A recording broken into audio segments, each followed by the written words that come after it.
All right, we should be live. Okay.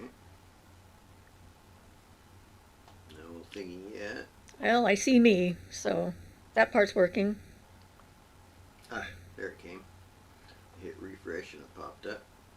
Now we'll have to wait for our people to show up. Was that you that just showed up? Oh, there's 4. All right. Yeah, but Johnny says, yes, finally made it to another one. Hope you are both well. Yes, Ian's surgery went well. He's still recovering. It's still not like all happy and everything, but he's feeling a lot better now that the surgery's happened. So, and he's here today. He wasn't able to join us last week because he was extremely uncomfortable since it had only been a couple of days since the surgery. So thank you for asking. Yep. So we're doing much better. Thank goodness it's done. Not So Pro says, hello, I actually made it to the live. Hi, welcome. Welcome to our live show. It's always good to see new people. Good, happy to hear it, says Johnny. Yes, so are we. That was 4 years it took to get to this point, so. Yeah, no kidding. No. Yeah, that was a lot of As manifesting. my surgery pain goes away, I'll be very glad I had it fixed. Yep. Jonathan says hello, and I hear Ian's voice. Yes, he is here, and hi, how you doing? We got him coming out here today. He's still a little sore, but he's definitely feeling a lot better, and so things are improving. The genital bruising you have to watch out for. It's Oh. a killer. Yeah. Jennifer says hello. Hi, Jennifer. Fall for here is definitely in full swing. We actually have the sun out today, and of course, when we have any astronomical event that would be really cool to witness, it's cloudy and rainy here. It's just as it was for the lunar eclipse, so, oh well, that's the way it works. When you live on the coast, you have to travel somewhere else in order to see cool stuff. And this time I think it was the entire state, so it wouldn't have mattered. I don't think we couldn't have gone far enough to actually see that. But I'm glad people out there are actually, taking pictures, so we get to see that. Sophia says, hello. Hi, Sophia. How are all you guys doing this week since I saw you last? Any things you want to talk about? Yep, always takes us a while to get into a groove. I did have a visit from the male she a couple days ago. He was just sort of there looking at me for a while. No words were exchanged. We just kind of stared at each other, and then he was gone. And I went to sleep. So, I don't know. Whatever it is that we're up to in that regard. But hey, Angela says hi and blessings all. Hi, Angela. Nice for you to join us.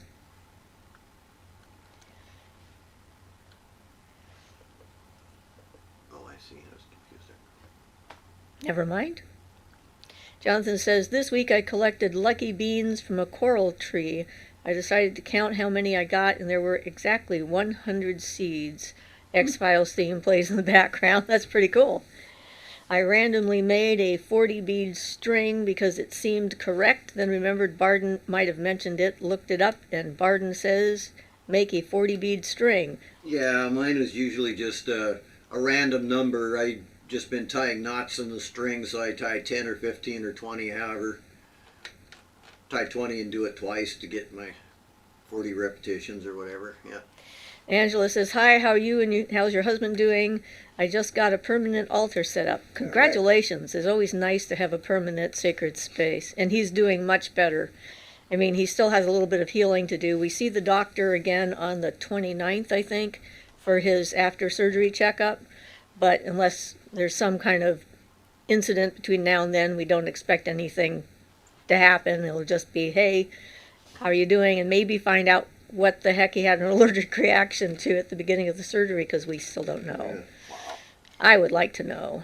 Just Yes, that looks horrific.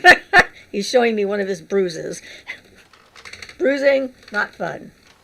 But it takes so long for the body to absorb the material after a bruise, so it's just takes time. Maybe we should stick some selenite on that. Let's see if that helps. Well, I've been bringing light energy into it in general. Well, I yeah. haven't used the selenite, but Sophia says, can you please tell me who is Bardon? You always talking about him.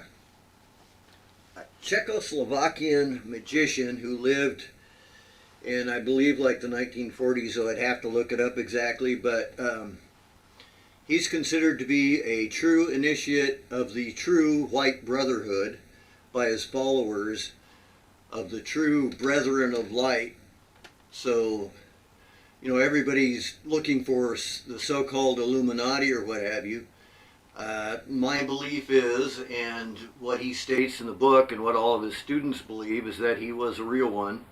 So he's one of the genuinely enlightened people to reincarnate on this earth, and he reincarnated to become a guru to his father. So he reincarnated into a young man so that he could teach his father magic, because his father had been praying for a guru or somebody to teach him stuff, and apparently became good enough. He became clairvoyant on his own without any training. And sometime around then, I guess, is when Bardon is supposedly reincarnated. But he knew lots of stuff, and he knows the right answer, and I haven't found anybody else that makes even close to as much sense as he does. So that's how I'd sum that up. So Danny says, did you go under anesthetic? Because that would be interesting. Yes, he definitely went under anesthetic, and he doesn't remember anything, so it wasn't interesting to him. So, but yeah, it was after they put him under that he had the allergic reaction, so he didn't even know it took place. So they had to, like, take care of and clear that up before they could proceed. They pumped me full of Benadryl, I think. They said three different things that they used in order to stop the allergic reaction. Apparently they were kind of startled. All of a sudden his chest turned bright red and started going up his neck. So I would really like to know what the heck it is. So, it would be good to know for the future for sure what caused that. Danny says only because lots of things happen. They often use a mixture. Yeah, I don't know for sure because it's cheaper. I have no idea what they used. But so the surgery took an extra half an hour from my point of view, from what they said was going to happen. So I don't know how long it took them to deal with the allergic reaction. That's probably about how long it was. Probably pump it in, wait for 15 minutes to make sure it's gone or something, you know. Yeah. But anyway, we should find out a little bit about that when we see the doctor. I trust that they've actually put it as part of his medical record at this point. Yeah, and we should ask what the anesthetic is. You're right. We'll definitely do that so we know, just in case it was that you were allergic to? Yeah, if we can't, because, you know, we don't really know what I reacted to for sure. So Taylor says, wave. Hi, Taylor. Danny says, yes, that would be useful to know. Sophia says, thank you for the specific answer. What's the name of his book? Ian, sound like you lots of love, healing thoughts. Oh, sending you lots of... Thank you for the healing thoughts. I appreciate that. And the first book, he's got a trilogy of books of practice that he expects you to take in a series if you're going to take up the practices. And the first one is called Initiation into Hermetics. It was originally to be titled The True Portal, or The Portal to True Initiation, but Bardon couldn't publish it that way because somebody already had the copyright on that name. Oh. So he published it as Initiation into Hermetics. And then he also did what they call a magic novel for Bardon, which is about 80 to 90%, in my opinion, actual fact of what he went through at a time period when he was performing on stage and ran into a bunch of black magicians. And so it makes for an interesting story to read. Very interesting if you consider that the magical stuff in it is all real. Not so interesting if you're trying to look at it as a good novel for entertainment. Yes, definitely. But there's lots of valuable information and hints and clues and things in it. So I'd say it's well worth reading, but don't expect it to be a real entertaining novel. So Danny says sometimes they intubate you and they don't tell you. My own personal experience. Well, I can imagine that that's a definite possibility. Not So Pro says, studying witchcraft been an up and down learning curve. I recently came across chaos magic. The theoretical part is making a lot of sense to me. What are your and Ian's opinions on this type of magic? That's not a type of magic either one of us have used. Honestly, I know nothing about it. I really don't. I mean, there's all these books I could have been reading, especially the ones associated with Crowley. There's a lot of associations between Crowley stuff and the chaos magic, but I really know absolutely nothing about it. Neither one of us are going to be a good source. Yeah. Jonathan knows more about it than we do, because he gave us a good definition of it at one point. So Danny says, God bless and good luck with that. Not So Pro says, I'm actually reading Initiation into Hermetics. Whoa. Ah, cool. Synchronicity or what? Jennifer S. says, let me get back, there we are. I had an odd experience the other night. My eyes were closed and I saw 2 pinpoints of light, like eyes, no big deal. Then the eyes closed quickly, like something noticed I noticed them.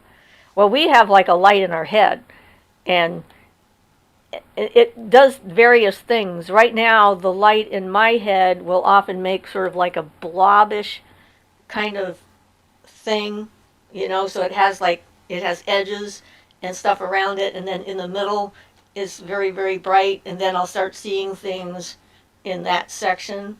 But it can vary a little bit, and it's our opinion that it's Kundalini related. At least it's my opinion that it's Kundalini related. And seeing with your astral eyes through your lids, because we see this with our eyes closed. So you could very well be right that you saw the light of something that was there, and then they noticed. When Ian and I first met and we started to talk about things, we both had noticed that we were seeing through our eyelids when we were going to sleep at night, and that there seemed to be a light in our head, and we wondered about that, so they turned it off. And it just went snap, and it was off, and then they turned it back on again, or we did. I don't know how that happened. I honestly think it was probably just Kundalini flow, decreased and increased, and there you go. But whatever it was, it's pretty interesting, and sometimes very annoying, especially if you're trying to go to sleep and you can see your room and your eyes are closed. I don't know how many times I've been poking my eyelids to make sure that they're closed, because I'm like, do I really have my eyes closed? I think I do. Yeah, I can not touch my eyeballs, so that's good.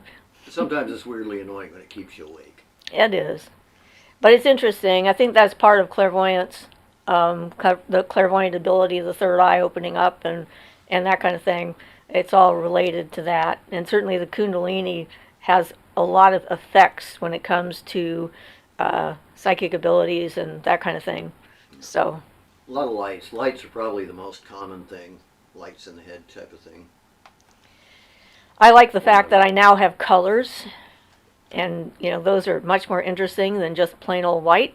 I mean, I'll get vivid, incredible colors sometimes, and they'll just like be flowing around all over the place.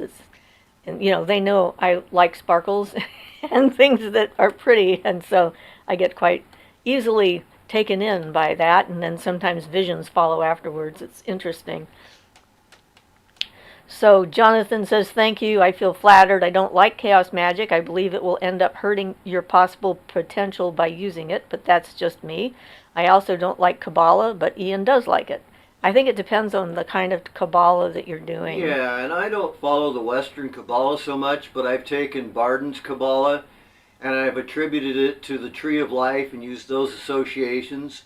So that's a pretty fascinating study, and you can do a whole lot with that. Bardon doesn't speak about applying it to the paths, but it's clearly built in as part of a system, even though he doesn't go into it in that third book of his. In that aspect, he just goes into practical use of the Kabbalah, using the words to make things happen. Yep. Different styles and definitions of things everywhere. Yep. That's one of the things that's interesting about being alive and people. Yep. Learning how to communicate. Yeah, so the way Bardon deals with the Kabbalah is quite a bit different from most of the Western systems, in that he seems to have had the actual underpinnings of the Western systems that most of the Western magicians don't know about. That's one of the reasons I like his Kabbalistic stuff. And I don't otherwise mess with the Western traditions and the calculations and the Tamura and Gematria and those things. So they're very intellectualized, and I'm not into that at this stage of my life. We all have different stages, for sure. Yeah. Yeah. Well, you're feeling chatty. That's a good sign. Well, not too much, but somebody asks a question, Yep. Someone asked a question, and that's a good thing. want it to be answered, right? Correct. Jonathan says, Ian, your comments on balance versus control of elements have helped me. Which do you prefer, balancing through control or accumulating the tetrapolar opposite? Well, that's an interesting question in itself. Balancing through tetrapolar opposites, or what was the first part of that? Through control. Through control. So, okay, control of the elements is a little bit different thing from balancing them, of course. So, balancing them through control is probably the toughest way to do it because it requires willpower, but that's also the most straightforward way to do it. That's just you, if you're prone to anger, for example, you just ignore it and you don't want to bury it. You need to just let it pass out of you or something. But anyway, you need to control that so the fire element doesn't get a hold of you and make you angry. Okay, so that's the control of it. And balancing them is getting an equal amount of each element, which Bardon recommends you figure out by making the soul mirrors. And before you start balancing the elements, and it takes a reading of where you're at, and then you see not a specific thing that's predominant or a problem that's predominant, but you see kind of a trend. You'll see, like, when you sort, you write down all the things you're prone to and all of your difficulties and things that cause you problems and things you don't do well in that. And then you sort them out into air, earth, fire, and water. And then you look at moving some of those. So if you have, you might notice that you have a predominance of problems in the fire area. So you want to work on those, and you have to decide whether they're excessive fire. It's complicated. You balance the elements basically by working with each of them in equal amount over a period of time. And that balances them out. But with Bardon's black and white mirrors, he's also talking about, he's balancing them out at the same time you're removing negative traits. You're removing a negative trait and you're replacing it with either a positive trait that's just the opposite. For example, if you have a problem drinking, say, and you consider that, so, work on not drinking. I'm not sure I'm making a lot of sense there, but without reading the book. But yeah, you have control of the elements and the amounts, and that's where Bardon's mirrors come in, because you can generalize your trends.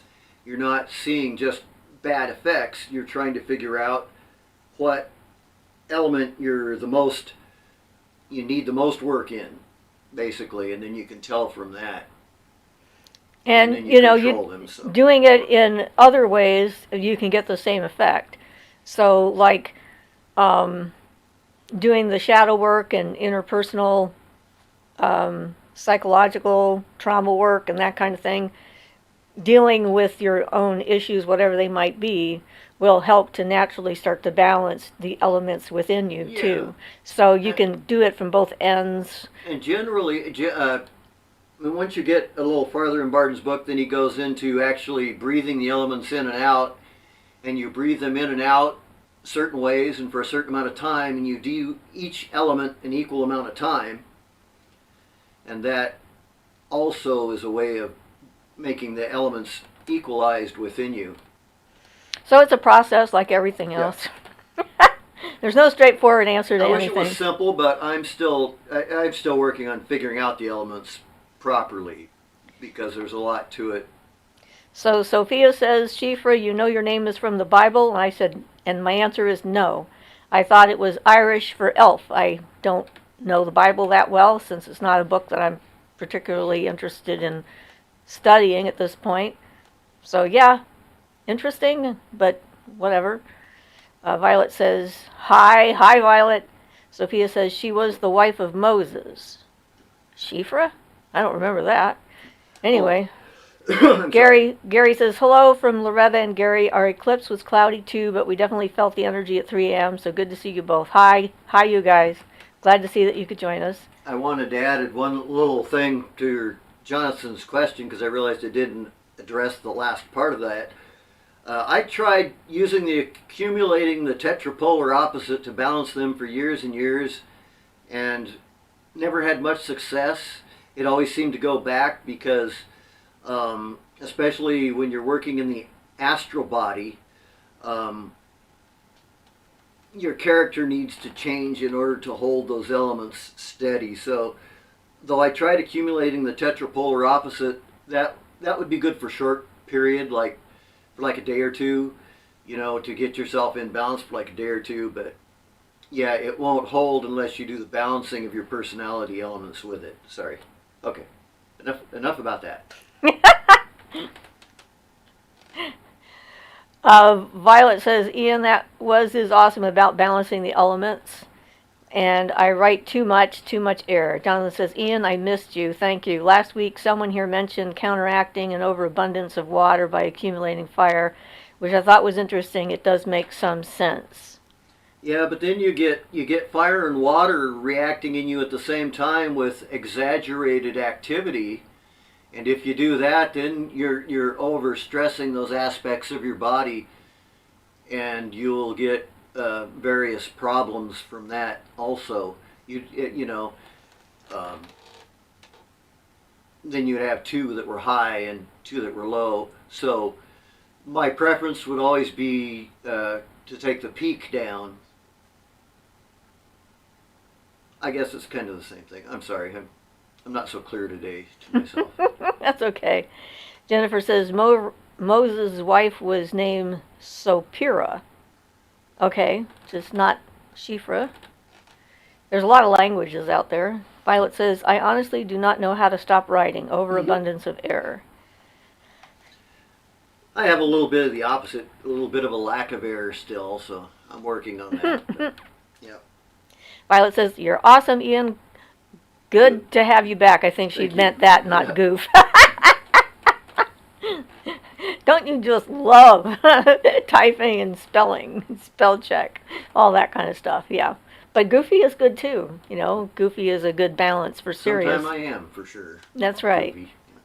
I think when we met, you had never experienced a laugh attack, which was kind of interesting, because we had one, and it was very weird. Yes. Where you laugh so hard and you don't know why, and you start to cry. So, Jonathan says, Siofra, you've mentioned seeing Saturnians and Plutonians before. Do you know how you knew that was what they were? No, they just sort of told me. Well, okay, so the Saturnians I saw was in a courtroom, 3 floating heads above the judge. And it just was obvious to me that they were the heads of Saturn. They didn't tell me that, but the position of where they were and what was going on, and just something about them just sort of told me that that's where they were. The Plutonian guy who was around for quite a while, I'm not sure how I knew he was from Pluto. Maybe he told me, but I don't really remember anymore because I was 20. Yeah, actually I might have been less than 20. I might have been somewhere between 19 and 20, I think, was when he first showed up, that I can remember. But, I mean, the thing is that when you're a sensitive and a telepath and an empath, when you can actually see a spirit being,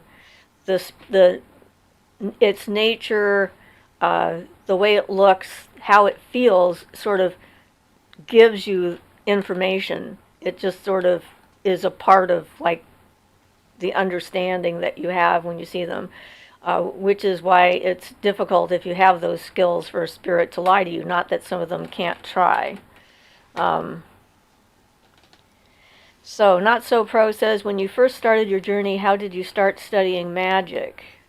Well, with me, it was first trying to find books about it because I knew I was a witch from the time I was little. And all I could find were, like the Witch's Hammer and grimoires that had really stupid stuff in it because I would read it and it'd go like, no, that's not how we did it.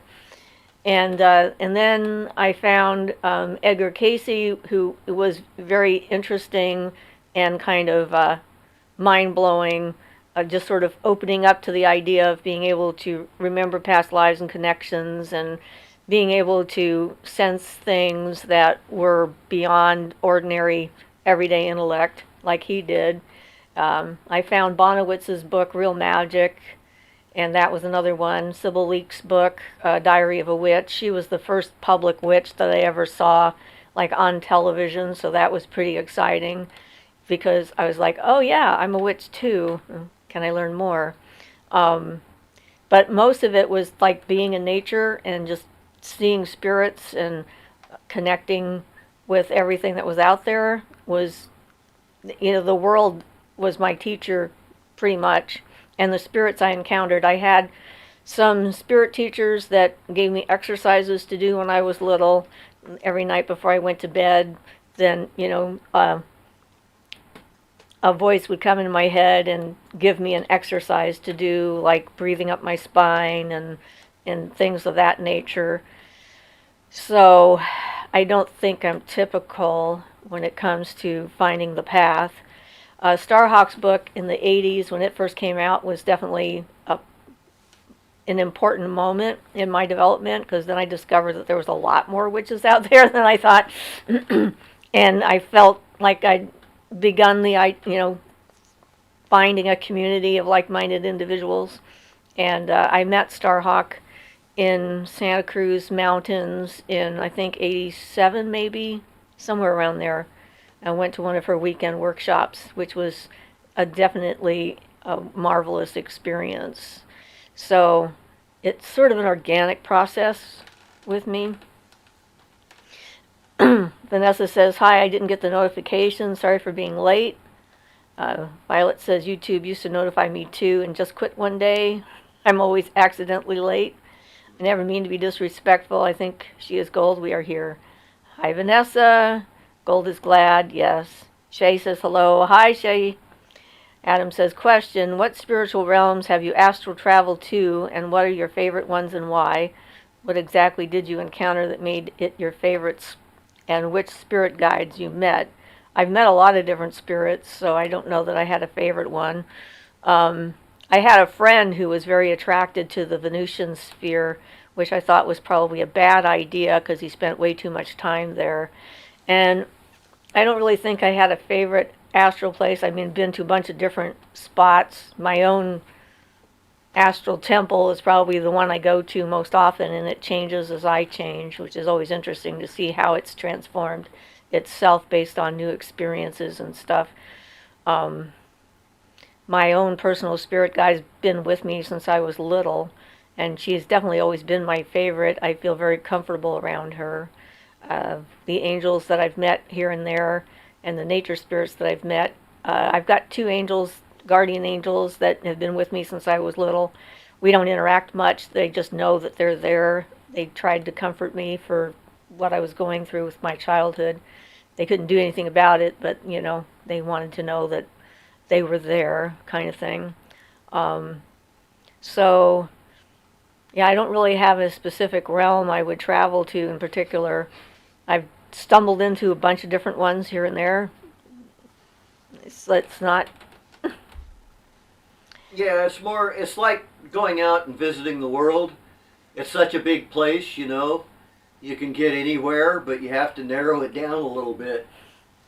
So Vanessa says, I dreamed with you a couple of days ago. Awesome! Not So Pro says, that's amazing. Okay. Whatever it was I said, thank you. About your... Yeah, he was the one who asked about how you got started. Okay. How do you get to your astral temple?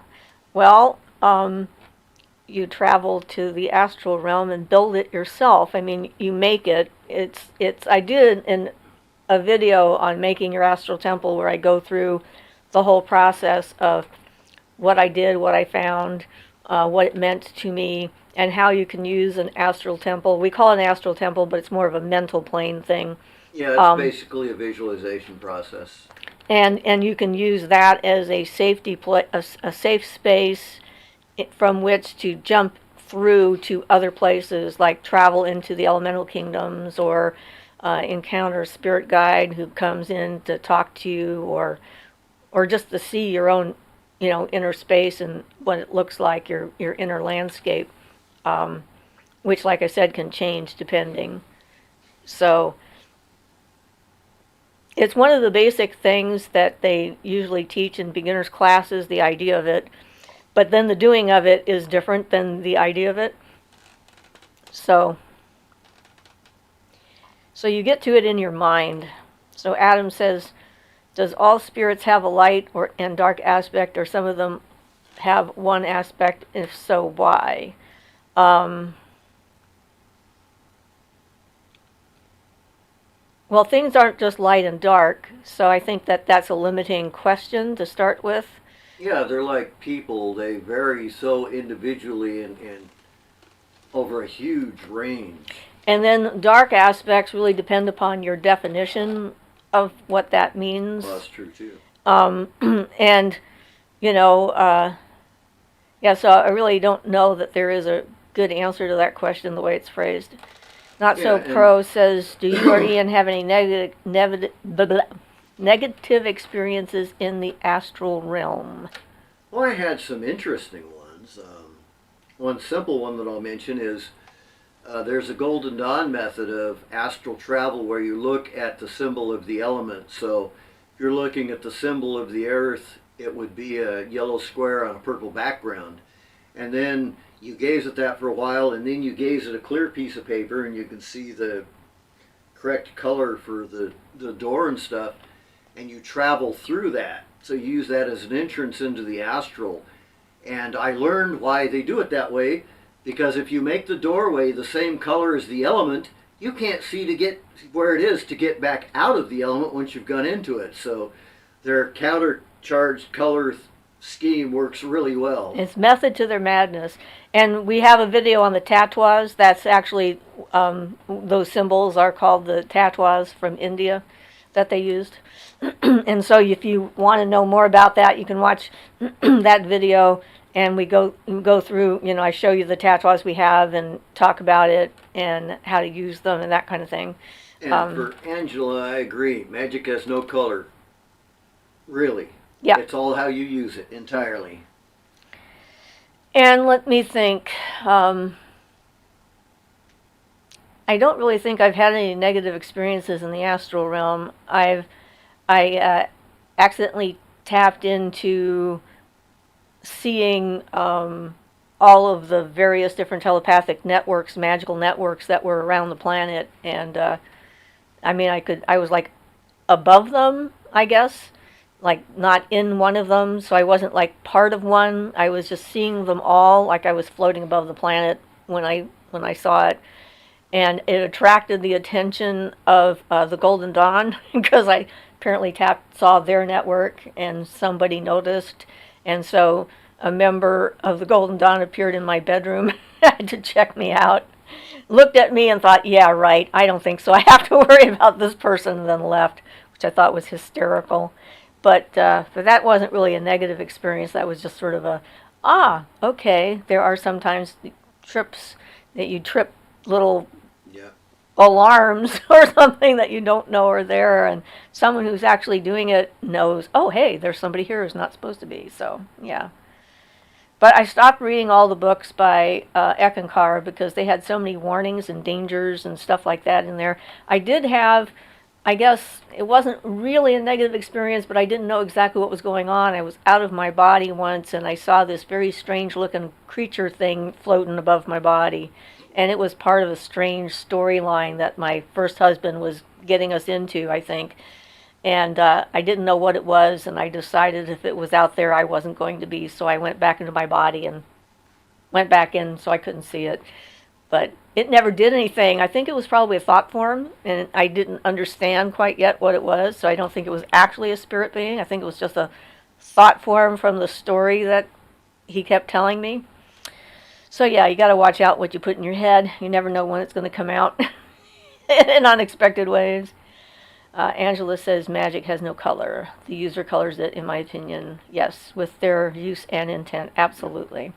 So Jonathan says, is the astral plane kind of overlaid over the physical world, or is it a completely different place? Like, is there a house in the astral where there is a house in the physical? Well, Yes. there can be, definitely. You can travel in the astral, and you can go to any place on this earth, and if you get good at it and view that place on this earth accurately, and a lot of the other realms are in what is considered to be, or what Bardon calls the zone girdling the earth.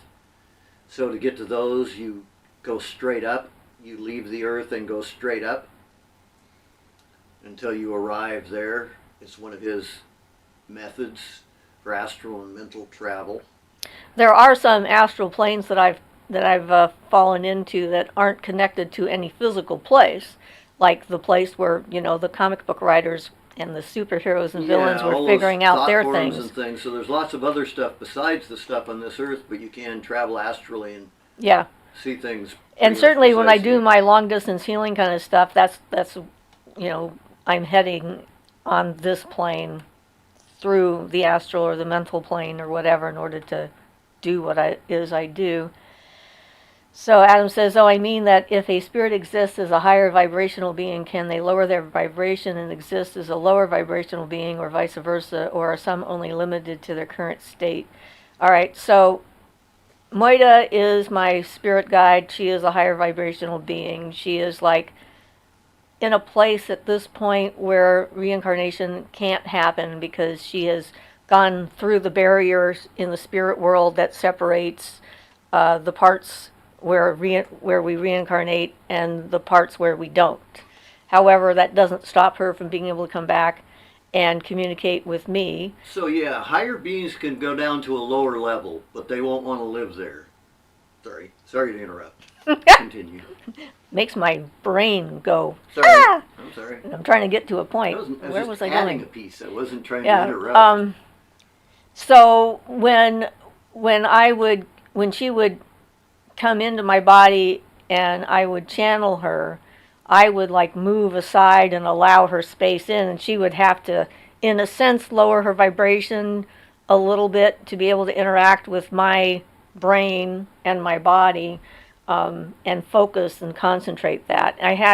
There was one time where she was trying to teach other spirits that were going to become, hopefully, guides for other people, how this process worked, and asked for my permission to do it. And it was actually pretty hysterical because I sat there and, you know, she prepared me for this experiment, and then these various spirit beings would come in, and one I remembered in particular was very aggressively trying to express love. Like, I thought everyone's head was going to explode. He was like glaring, oh, I love you all, I do. And it was funny. So, you know, so apparently there are classes that happen, and I was a participant in one of them, so you never know. So Angela says, what's the Golden Dawn? No, you missed Adams. Oh, that's the one you just answered. That's the one I just answered. I'm having brain fatigue now. Yeah. The Golden Dawn is a organization, magical organization. The original Golden Dawn doesn't exist anymore. It kind of expired. It blew up into 1,000 pieces. Western Magic Hermetic organization that was founded around 1888. So there's the new reformed Golden Dawn at this point, so they reformed after all of that and changed the rituals and so forth so that they could get the energy back, from what I've heard. And they're definitely the Hermetic magician kind of style. They're very... ceremonial. It's very ceremonial. Very ceremonial. One might say pedantic in some cases. I would agree with that generally, yeah. So Adam says, by the way, Siofra, I still have to get back onto you what I messaged you about last time. I didn't forget. Okay.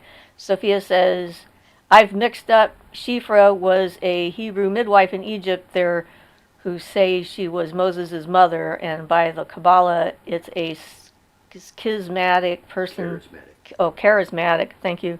Person, family, person, and person who helps others like you. Okay, well, in Celtic, Siofra means elf. So... that's what I'm going with. So, Not So Pro says the Golden Dawn was like, hello, that's pretty freaky, and I'll definitely have to check that other video out. Yeah, Adam says, why does everyone experience the astral plane differently? Now, that is a good question. That is a very good question. Depending on where you're at, what you can perceive, how clear you are. I mean, if you go out into the astral plane and you're really messed up in your head and all of your thoughts come out to play, it can get kind of uncomfortable for a lot of people, I would imagine. And you know, if you think about in the astral and the mental plane, thoughts are real. Everything you feel is real. I mean, it has a shape, it has a color, it has a personality even to a certain extent.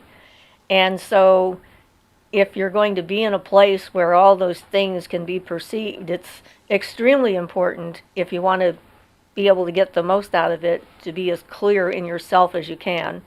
And then you can tell the difference between one thing and another. And the fact that there's not just a astral plane, I mean, there is, like, in general, there's the astral plane, but it is composed of all these different things. You've got history, you've got thoughts, you've got inventions, you've got inspiration places, writers, and all this other stuff. You have people who are dreaming, and they are often popped up into the astral when they're dreaming. I mean, you know, it's not an unbusy place. Let's put it that way. And so sometimes you can run into other people that are there that may or may not know that you're there. Depending on your own abilities, you may or may not be able to see some things or others.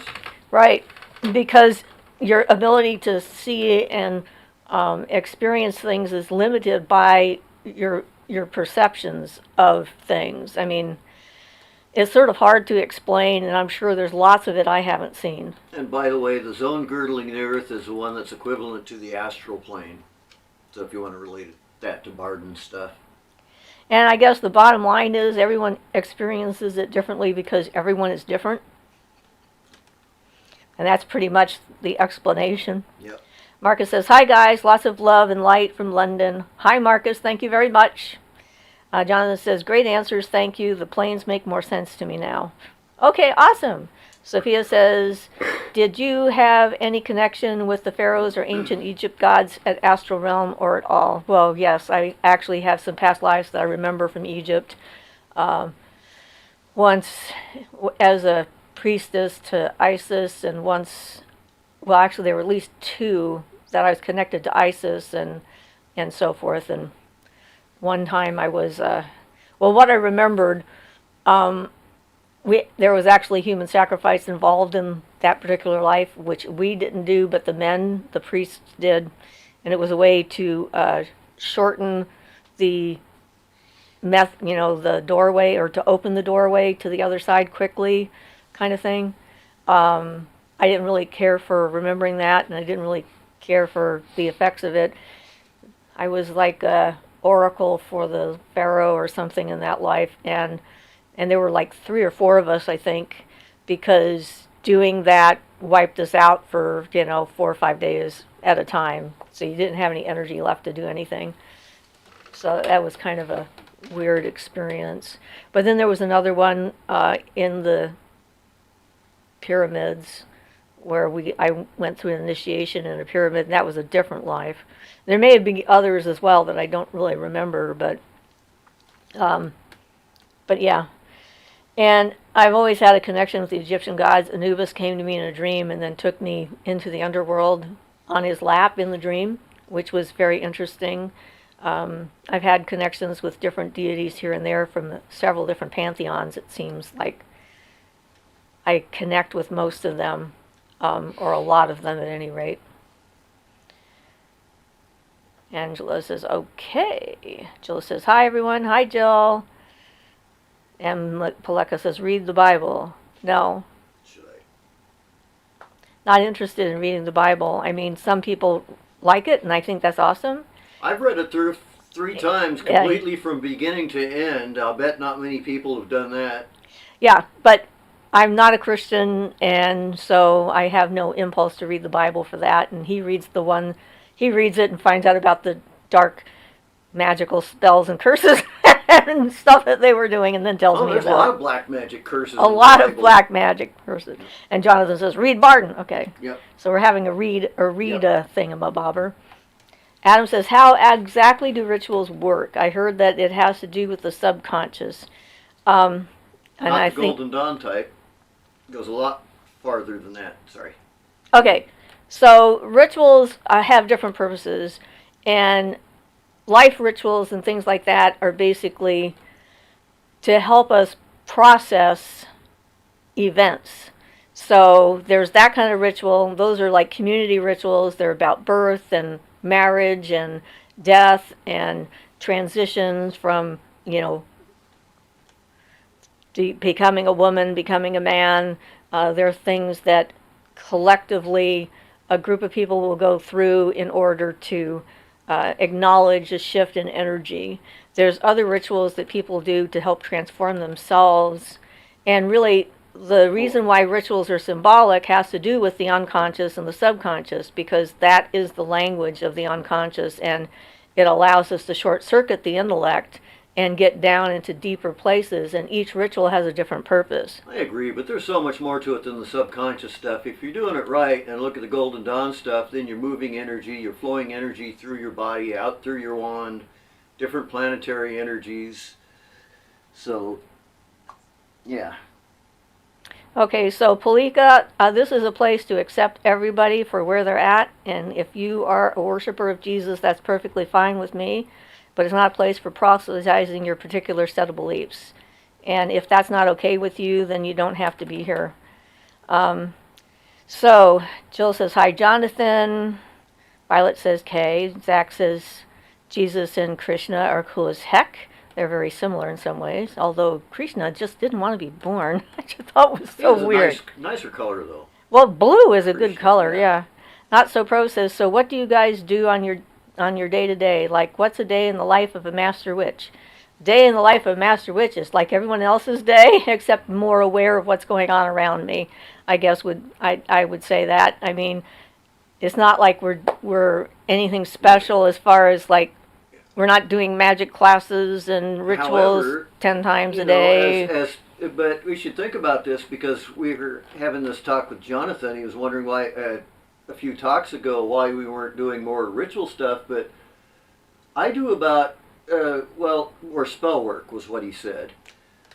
I end up doing about 5 or 6 hours of meditational or magical stuff a day, every single day, pretty much. So I don't have a lot more room for stuff. I start, the specific things he mentioned, spell work. I don't that much specific spell work, but it's all magically oriented. And well, right, and being aware in your day. I mean, like, I just took a bath this morning, and every time I take a bath, it's a ritual bath, because I focus on, cleansing is not just physical for me. It's also, my astral body, and my mental body, and helps to get me in the right frame of mind, let go of things that... Clear off all those lousy emotions, if you have any. Or, right, if they've been accumulating and so forth. Thoughts, you're annoyed at your boss or something. Being in the moment, what are they calling that nowadays? They have a special word for it, mindfulness. Mindfulness is a good practice because that helps you to stay grounded and in the present and more aware of what's going on around you. So I like to do that when I'm driving in particular, because we have a lot of crazy people around here who don't know how to drive. They're just very unpredictable. And so I consider that a magical practice, attitude. Every time you have an interaction with somebody, being as present as you can and in the moment, to be aware of what's going on around you is magic. That's sort of a part of it. And Violet Star apparently missed a question of hers. Okay. She rewrote it, so you can just... You missed my question above about Isis being physical body like us once long ago. Sorry, Violet. I don't know. I know that that's one of the stories that comes out in some of the books, but not to my memory, but that doesn't mean anything, because, I'm only one person. Adam says, would you say that archangels are the strongest type of spirits? Do you work with them often? I think you've asked this question before, and archangels are another... Mostly my work with them has been in the banishing ritual of the pentagram. As far as the strongest, everything needs to suit its purpose. You can't use, I mean, I don't mean we're looking at beings like tools, but they're the strongest for specific purposes relating to, archangelic type of stuff and that, or as the Golden Dawn uses them as like heads of the elements. Raphael before me, Gabriel behind me, Michael to the right, Uriel to the west. But strongest, no. Like anything, that's a value judgment. Everything has different strengths and different weaknesses, and every being and everything. And just like you can't use a hammer to wash your counter with, you got to use a sponge. So, like I say, not to mention angels and things as tools, but yes, they are excellent within their domain, but trying to use them outside their own domain is pretty much, like hammer a nail with water or something. My personal experiences with the angels that I have met when I'm doing healing on people is that they really can't do much. They're there to witness and I ask them questions about what we're supposed to do, and they say it's up to you, and so I don't really work with them. They're just kind of there, and so I guess it depends upon where you're at and your experiences. So Joey says, I tried looking up Bardon magical books and came up with several. What's Bardon's full name? Someone told him. Bardon. Franz Bardon. Someone already told him that. Danny says, I think you missed my question, or I had a senior moment myself about, did you ever get a physical reaction when the spirit came into your body, like an uncomfortable physical reaction occasionally rather than the normal stuff you're familiar with? Well, I've had some spirits who've tried to get into my body, and I feel it as a pressure, and if it's a no, I push them out. I don't just let anybody in. When I was channeling, it was never uncomfortable. It was like they were preparing me before I was going to do a session, and I start getting giddy, airy, kind of unfocused, and almost had to be let about a bit because it was difficult for me to stay here kind of thing because I was already half out. So I wouldn't consider that uncomfortable so much, but that would be a physical reaction that I had and a mental one. And then afterwards, I would feel embarrassed and strange and a different kind of giddy. It was sort of hard to explain. So I would definitely get a physical reaction from doing the channeling. But other spirit beings, they don't come into my body, and if they try to come at me, I had an encounter when I was younger where a thing that was a shadow on the ceiling separated from the ceiling and pinned me to the bed and tried to get into my body. So that was uncomfortable. It actually pushed the mattress, and the springs creaked. It pushed me down so hard, and I fought it off with my mind and my will, and when I did that, when I succeeded, it just sort of flew off of me, and then it was gone, and I've never seen it again. So yeah, that was definitely unpleasant. It also came with a giant fire, which is kind of confusing when you wake up and it looks like your room is on fire, or at least your house is on fire. It was not in my room, it was outside of my room. So so yeah, I guess that would count. But other than that, and that was a long time ago, then I don't have other stuff. So, M. Palaka says, are you worshiping Satan? And the answer is no, we don't believe in Satan. Can't worship something that you don't believe in. And I added at the bottom that Satan is a Christian deity, and we're not Christian. Anti-deity. Christianity has a deity and anti-deity, and Satan and God. And they're in battle with each other all the time, and we're about balance, not battle. Not being Christians, have no desire to do anything with anything like Satan or anything, that thought forms, all of that. Just leave it away. I believe in being a kind and generous human being, and I believe that actions are more important than beliefs. Yeah, and I believe that anything Satan and all that, it's all Christian. So if you're not Christian, it's totally outside your bailiwick. You don't worship Satan. Well, I know some people who are in that particular mindset have a hard time comprehending that other people cannot actually believe any of that at all and still be okay. If you worship Satan, that makes you a Christian. You're a bad Christian, you're an anti-Christian, but you're still part of the Christian faith. Of course, the new Satanists don't believe in Satan either. so I don't know why they call themselves It Satanists. should be more like Luciferians or something. Yeah, still. But anyway, yeah, whatever. People love to just try and redefine things. Angela says, does anyone know why some angels are drawn as strange rings things with wings and strange eye creatures with wings like a wind in the door? I recently acquired a tarot deck with those styles of drawings.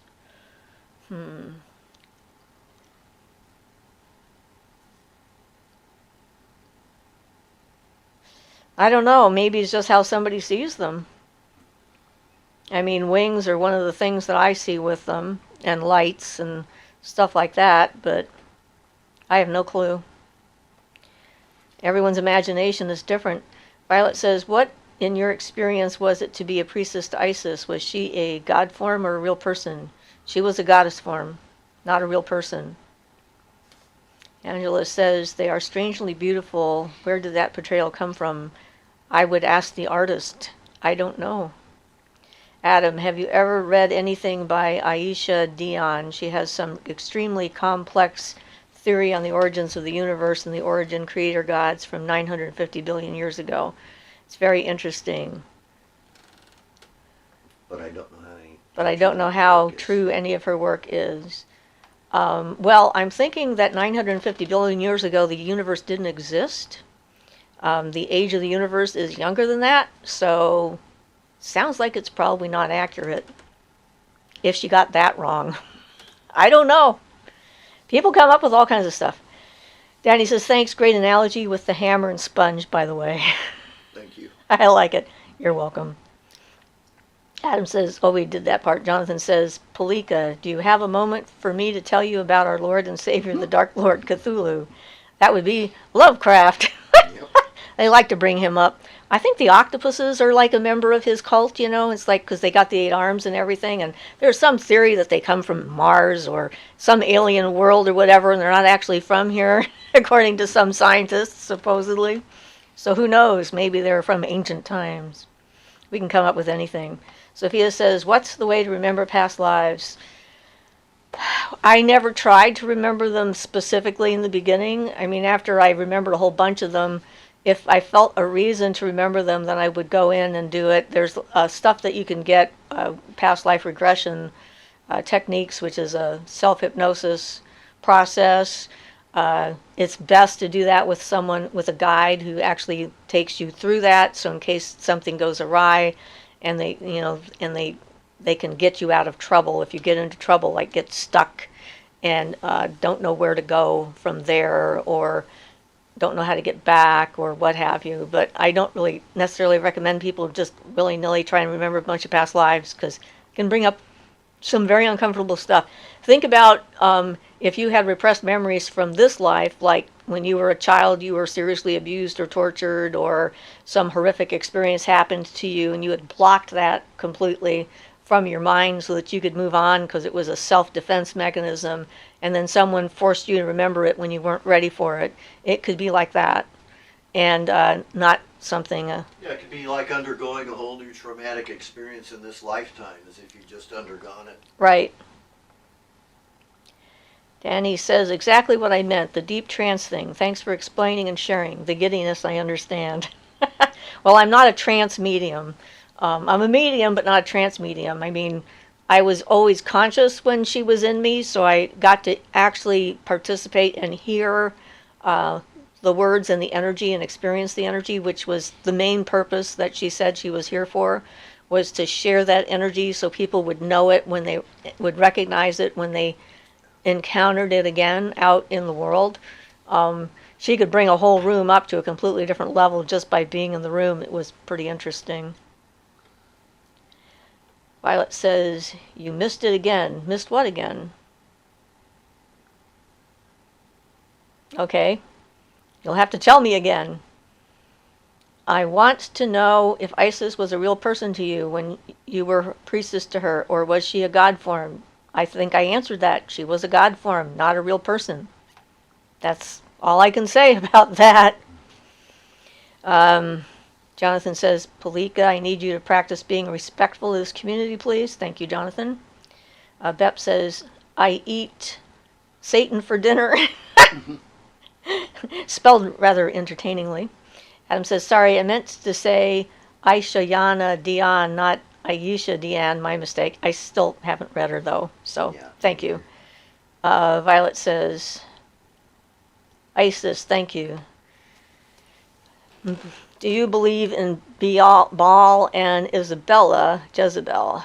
You're getting back into the Christian theology thing, and I'm not interested in talking about it because it doesn't matter. Yeah, again, it's Christian theology, and that's not what we deal with. I'm more interested in Aphrodite and Artemis and the Garuda and Thor and Isis and Bastet and Buddha, Kuan Yin, Kali.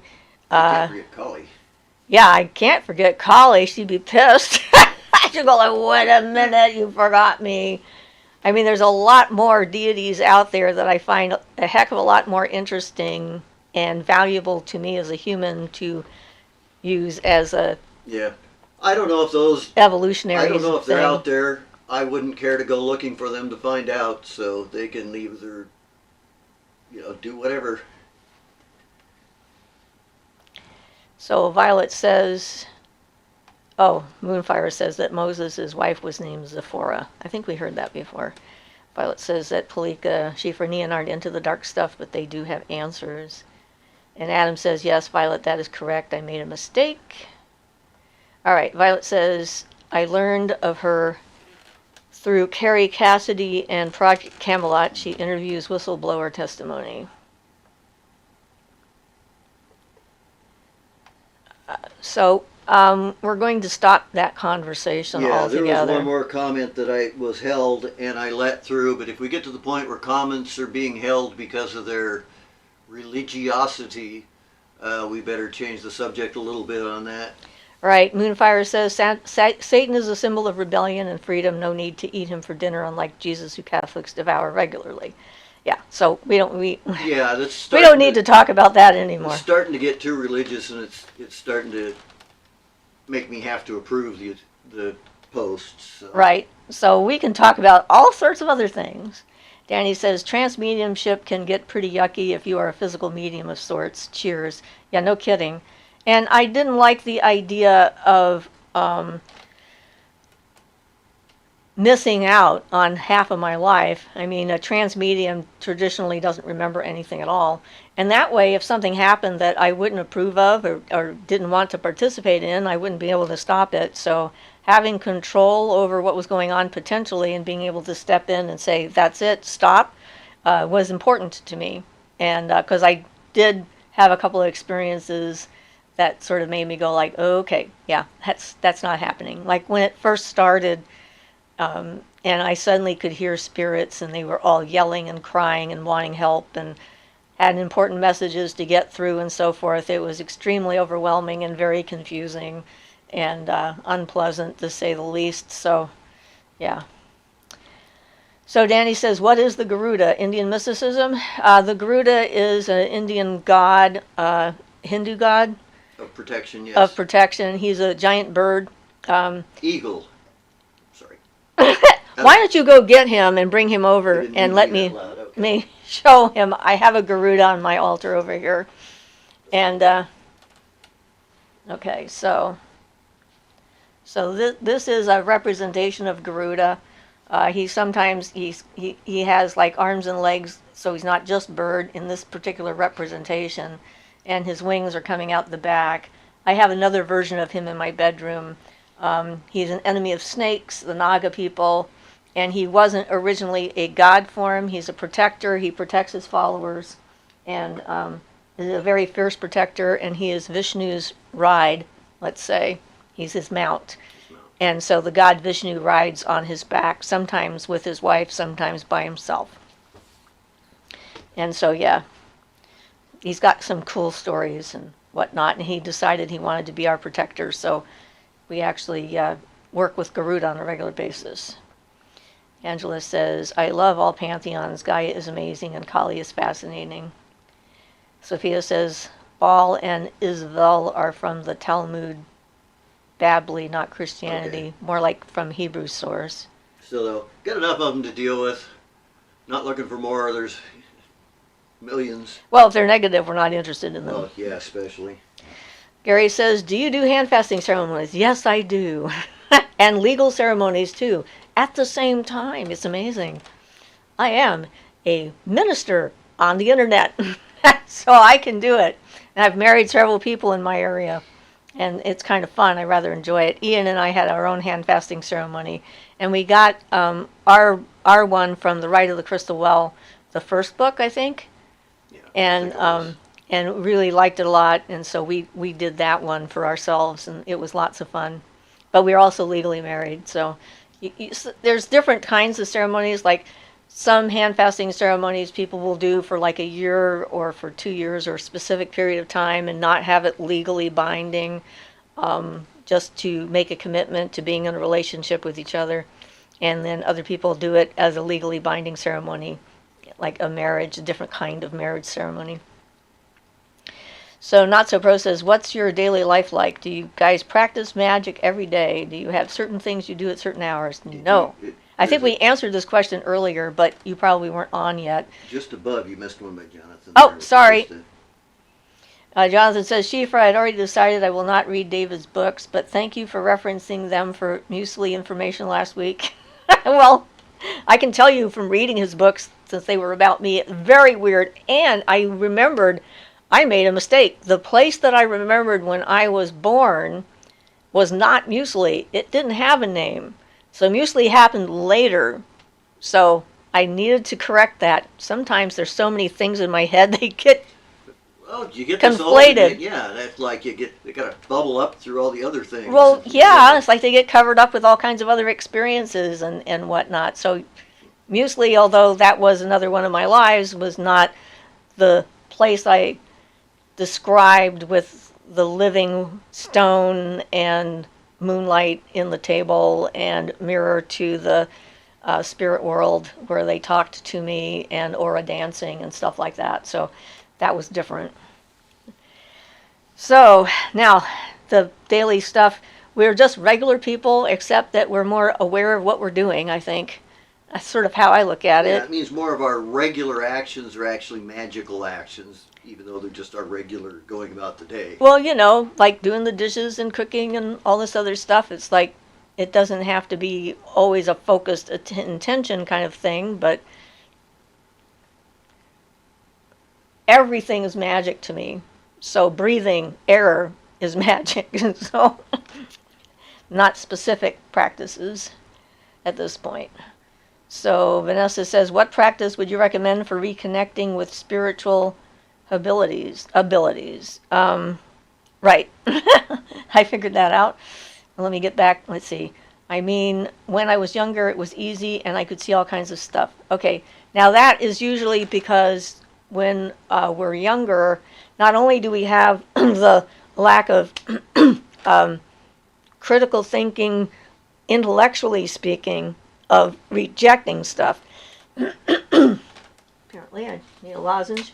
You know, we haven't been told yet that this stuff isn't real and it doesn't work, is what I mean by that. We are also often imbalanced, and we come in like with a lot more of one quality than another. So what happens as we get older and then we start getting told that this can't work, you can't do that, that's not real, you're imagining things and so forth, then our abilities start to like fade into the background. And then when we become interested in it again, we have to work through that layer of stuff that other people have put on us. And and then we have to rebalance our abilities, like rebalance our elements. And when you go through the process of balancing your elements for a while, it seems that your abilities get less and they're not as bright and they're not as easy and so forth. But that's because when you were little, you were all one thing. You know, I was very much air and water. And so years of trying to get back into balance with the fire and the earth and so forth, I would go through long phases where nothing much was happening magically, or didn't seem like much was happening. And that was part of that process of balancing my energies back. And that way, when I do have those experiences and I go into those states, I can control what's happening to me, and I can also decide if it's too much and I want to stop. So in gaining control over your abilities, you often lose like the pure, fancy, instinctive stuff for a while. Yeah, but you could get it back better in a manner that's way more controlled. So you can get, for example, immobilization of the fire element is a method used to induce clairvoyance that people do a lot. Too much of that, then you'll have problems with the fire element. You'll need to get control over that. So Angela says, is he causing your lights to flicker? Once you were handed it, the lights flickered. So that might be the camera. When I held it up, it might have readjusted. That's probably what happened. It does that sometimes. Now we have some light coming in through the window. Danny says, excellent, thanks for showing. Vanessa says, but now I find it very hard even to concentrate. I'm constantly doubting myself and don't know how to stop. I know it's a confusing time when that happens, and be kind to yourself, and it is okay to be in a place where that's not working for a while. I'm trying to think if there's something useful I can say. Well, the only conclusion I've come to on that type of stuff myself is just I usually just try to willpower myself through those things, which doesn't always work for me.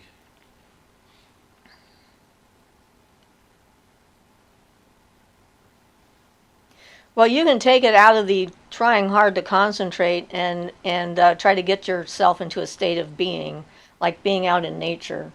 If you can be on the grass or be under a tree or be with the air, and experience the elements directly that way, and just allow them to enter into you, you don't have to concentrate so much. Right. It doesn't have to be like a specific form you're concentrating on.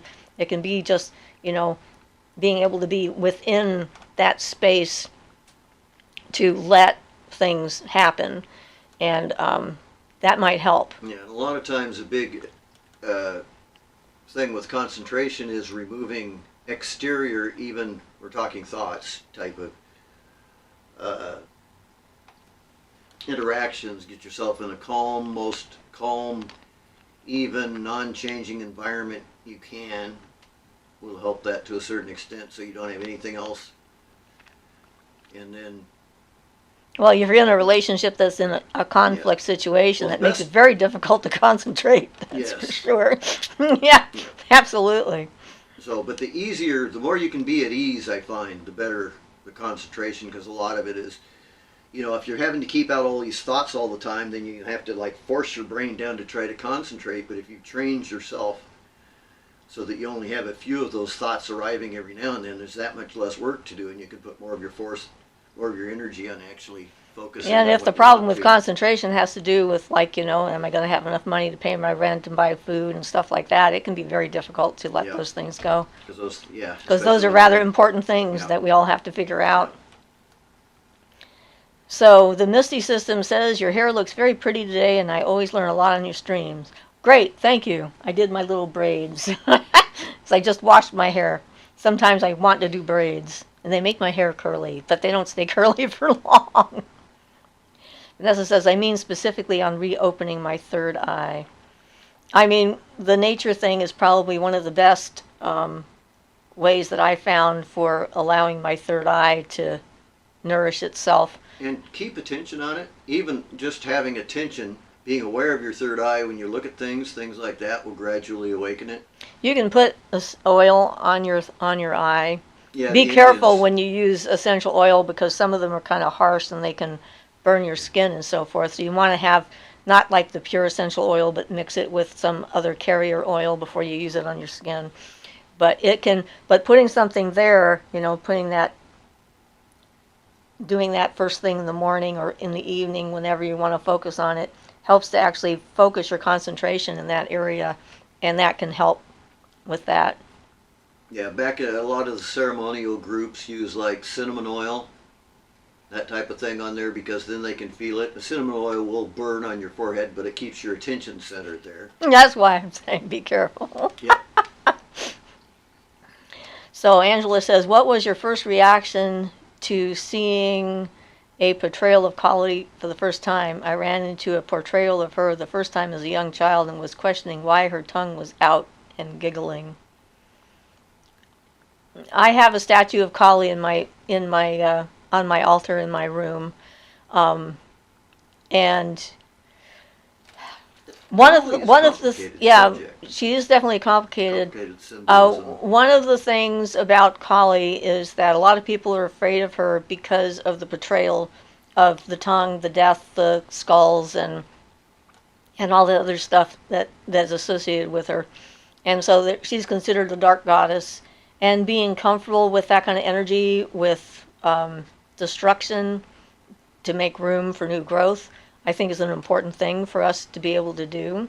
But Kali has a lot of differing aspects, and I found a pretty good book on her when I first started out that I don't see around anymore. Well, she has, for example, like she has a picture of human skulls around her, a necklace, a garland of human skulls, and they symbolize the human things that you're supposed to take control of and have mastered. So while it looks gory and scary on the outside, I mean, Kali has a big, I don't know what you call it, there's a big sword weapon she carries. Weapon. Not a weapon, it's like a head chopper or something. But again, it's the same idea, to help your thoughts stop. She's fierce, but she's fierce towards the bad people. She's not fierce towards the people who are trying to be spiritually oriented and worship her and that type of stuff. She basically saved the world, and without her doing that, there would be no world for us to be in. And though it is true that the Thuggies came out related to Kali, and they were basically murderers, and they would murder people as sacrifices to Kali. I believe that was a human corruption of the real meaning of things. There's a lot of that going on. Yeah. Gary says, yeah, I have been looking, hope for we can talk more. Thank you. You're welcome. Sophia says, does Ian also get his clairvoyance and vision abilities as gift like you, or he developed it by work? I basically developed it by exercises and things, but I didn't focus. I have not yet focused on clairvoyance specifically. It just kind of happened because I was like, need to astral travel to try to heal somebody, or something like that, or charging up objects. I charge up a lot of objects and talismans and pinnacles and things, and so just by doing them, I've developed them. And you did have some spontaneous experiences when you were younger, but yeah, I used to. But then your mother sort of squashed that. Yeah, and I think they were partly by an imbalance too. I once went through a phase where it was extremely easy. Can we turn that curtain off? I'm getting a really bright spot in my face. My eyes are starting to. Thank you, sweetie. Sorry. Okay. Not So Pro says that's a beautiful answer. Thank you. Everything is magic. Jonathan says, thanks for the clarification. It doesn't really matter to me what the place was called. What does matter to me is that there was a place on Earth where humans had expanded consciousness and spirit. Okay, cool.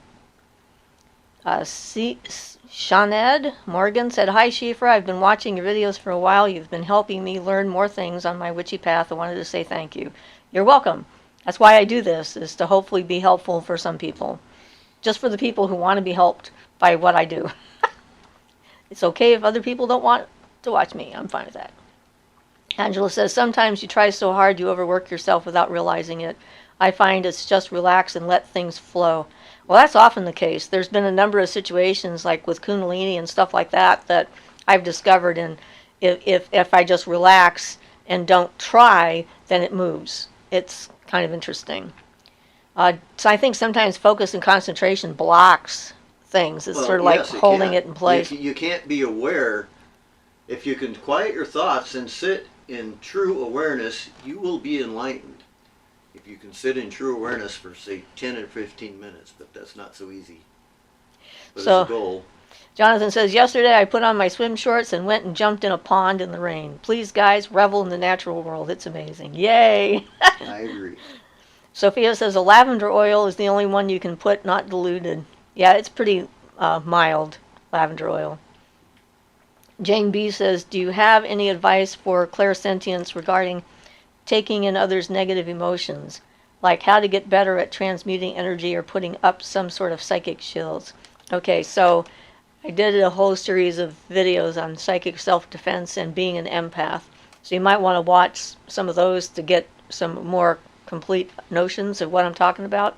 But I think that it's not a good idea to actually take on other people's negative feelings personally. Yeah, I would tend more to myself to want to ground them into the earth or into the akasha or something like that. But protecting yourself from other people's energy so that you can be who you are is definitely something I recommend.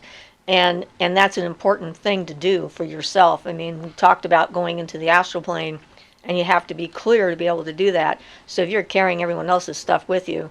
So if you feel like you have taken on stuff, things that you can do that are quick, stick a board across a bathtub and put your hands in water and running water. If you have a stream available, you can do it in the stream. But the trick is you just want to have your hands and your feet. I'm going to say the two words were melting together in the running water, and it'll take any external energy that's not yours out of your body. So if you're being influenced by something or overshadowed by something, that'll get rid of it right away. Yeah, water is very magnetic, especially, and will pull things out easiest, probably, of all of them. And considering the fact that I work in a field where I touch people all the time and, wash my hands in between clients and that kind of stuff, you can use the running water in a sink to do the same kind of thing to clear the energy out so I'm more neutral. There's certainly shielding techniques that you can learn, and I do a whole thing on creating that. And the video that I did called the Sacred Tree Meditation will help to clear out and energize and focus and balance and ground and shield and everything. It's got all of it in there. So I recommend that for sure. I certainly have found that to be one of the most effective techniques that I sort of created that one out of bits and pieces from around. Oh, that's where experience comes in. Yeah. And that works really well. And practice the shielding. I mean, that's something that I do automatically all the time. And there are some things I've discovered about shielding that you have to be aware of that you might not think about. You can be with someone that you know well and you feel comfortable with, but if they're with someone you haven't met, do not let your shields down because you don't know for sure if the other person is safe. I did that. And there's any number of circumstances where that kind of thing can happen. So, all right. Thank you for all the recommendations, Vanessa says. I hope I can get to be a master witch someday too. Awesome. We need more of us. It's a good thing. Angela says, I find the gods of death to have the most beautiful energy. I worked with them for a long time to get over grief that wouldn't go away. I adore them. If you don't have essential oil, herbal scented lotions can work very well, I found. Good point. Where can I find your email? Siofra's Magic Alcove at gmail.com is my email, and I put it in the description of every video I have, I think. But yeah, that's where you can get it. Sinead says, you got the pronunciation right. It's a Welsh name because my family are Welsh. I've been wanting to get into more nature magic, but there aren't really any forests nearby. Do you have advice? A park. I mean, if you don't have a forest, a park can be your next best thing. Or even a tree in your own yard. I mean, there's nature everywhere. You just have to find it. It may not be a forest, but it's still there. Adapt, if you're trying to do an earth elemental working, you might have to use like a potted plant in your apartment if you live in a high-rise or something, True. Okay, she said, thanks again. Vanessa says, thank you. I do have lavender. John Doe says, how do you feel about black magic, demons, Ars Goetia, and generally the more occult side of witchcraft? Well, let's see. It's 5 minutes before we're ending, so this is not a good subject to get going into. Yeah, generally there's a bit to it. We do not practice anything that people would generally term black magic because that's not our character. Morally, we have a white character, so. Or at least green. As far as other details, though, we have to wait till we have more time to talk about them. And I don't work with the Goetta or any of the demons. That's just not our style, as Ian said. Yeah, I have worked with the Goetta a couple of times because I've needed to, because other people were working with it, and I needed to deal with somebody that was working with it. But other than that, yeah, it's not a... We have so many other resources we can use that don't have any aspect of black magic or anything to them. There's just not much of a point. Yeah, that's how I feel. If I have to pick between a being that is got my best interests at heart and a being that would like to trick me, I'm going with the first one. So everyone, Violet is saying bye. Everyone says goodbye to Violet.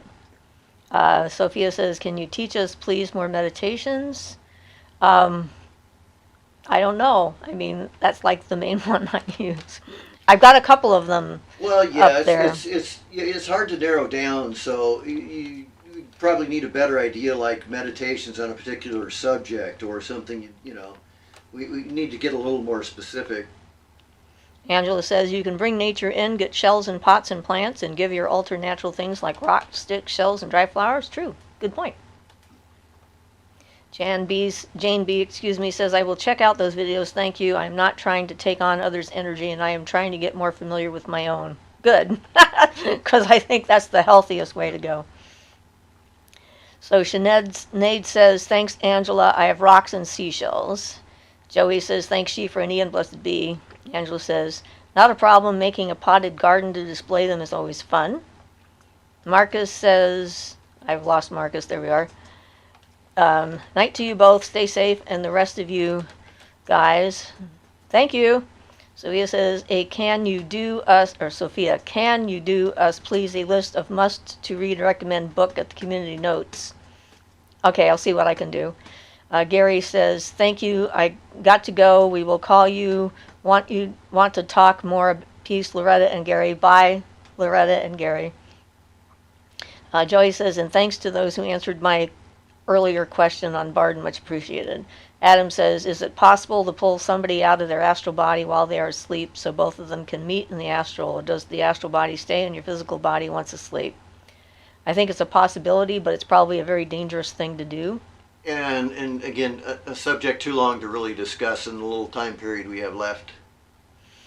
Sophia says, thank you for yourself and answers. You're welcome. And good night, everybody. Blessed be. I guess we've still got 2 minutes, so we can legally say a few more words. Legally, not legally. Not one, not even one now, according to mine. But. Oh, well, it says 2 minutes, but it's pretty close. And we were fast getting on. It took us a while. But thank you guys for coming, and at least we didn't have the idiot with the bad videos coming and bombing us today. So that was nice. What's your favorite pizza? Oh no, that's a terrible question. People feel very strongly about their pizzas. Hawaiian. That's right. People think that people who like... I like Hawaiian pizza. Are crazy? Yep. At least according to the TV shows. People say there's no place for pineapple on a pizza. I love like pineapple. Pineapple and olives. All right. And yes, my kids and my grandchildren also have abilities, but that's another day. All right, guys. Thank you very much for participating and making our live stream an interesting and connected type of thing. So... Some people like Hawaiian pizza, so good. 3 witches watch, 3 swatch watches, which... Okay, bye. I'm not going to get tongue-tied. I'm already tongue-tied enough. Bye, Violet. Everybody bye.